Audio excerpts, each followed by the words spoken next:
Noget af det, jeg tænker meget over, for eksempel hvis jeg laver seksualundervisning, Ja. det er jo, at der er jo rigtig meget forskel på det, sex unge mennesker bliver introduceret for. Ja. Altså fordi der er så meget forskel fra meget af det, der ligger på internettet, som er så tilgængeligt for os, Ja. til den virkelige verden, og hvordan sex i virkeligheden er, og hvordan kærlighed i virkeligheden er. Og så min bekymring går egentlig mest på, at man måske får et lidt skævt billede af, hvad sex i virkeligheden er, i forhold til, hvor nemt det er at finde sex eller porno, eller altså. Så det skelner jeg i hvert fald meget imellem, når jeg er ude og undervise det der med, hvordan forskellen på virkeligheden og den virtuelle verden sådan lige er. Ja. Fordi det kan da godt være lidt problematisk, hvis man som ung menneske har set en masse porno og en masse billeder og alt muligt på nettet, ikke? Og så man skal til at dyrke sex med sin kæreste for første gang.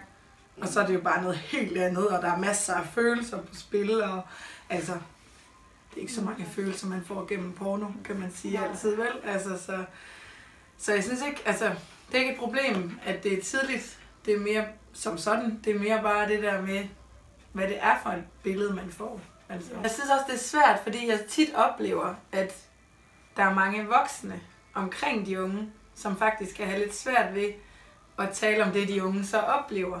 For eksempel på nettet eller sådan. Altså.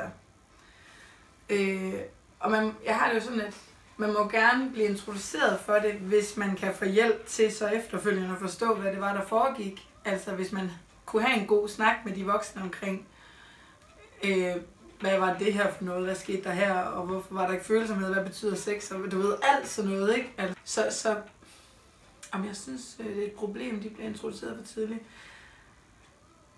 Ja, det tror jeg synes, fordi det er det skæve billede, man møder først. Ja.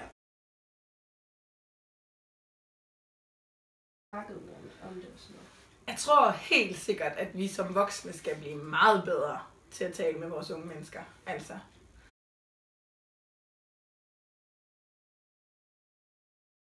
Som udgangspunkt, så har jeg det jo sådan, at vi skal jo have lov til at have det tøj på, vi gerne vil have på. Og at fordi vi har en mavebluse på, betyder det ikke sex. Og det skal jo ikke blive misforstået, at bare fordi man går i kort tøj, at så er man til sex. Altså så er det det, man vil med det tøj. Men man skal selvfølgelig være opmærksom på, at man ikke bevæger sig for langt væk fra det, man i virkeligheden har lyst til. Altså, men det er jo meget naturligt det der med, især som teenager, altså fordi man begynder at mærke den der sådan spænding mellem drenge og piger, og der begynder at komme sådan lidt på spil med, at man tænker på drengene på en anden måde og sådan noget. Så der ligger også noget i os i det der med, i forhold til at gerne vil føle sig attraktiv over for det modsatte køn. Men man skal jo selvfølgelig ikke overskride sine egne grænser i det. Men man vil gerne, altså man begynder i teenageårene at hige lidt efter noget opmærksomhed i hvert fald. Så længe man er opmærksom på, at man ikke går langt væk fra sig selv og føler sig egentlig utilpas. Ja.